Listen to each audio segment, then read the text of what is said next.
Hello, everyone. Are you wondering what is an average salary of a construction worker in the Holy See? Let's explore. The Holy See is a unique location, and construction roles are extremely limited and highly specialized. The average annual gross salary is around $36,000, which is about $3,000 per month.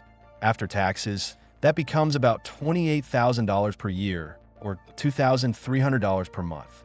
Where you work doesn't change much here due to the small size, but access to jobs is highly restricted and often filled by experienced professionals from nearby Italy.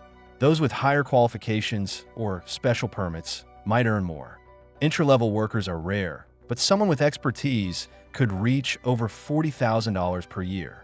In most cases, having a university degree is not required, but those with one may move into higher-paying roles like construction management, while those without it usually stay in lower-paid labor positions.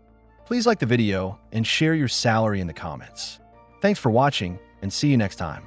Goodbye.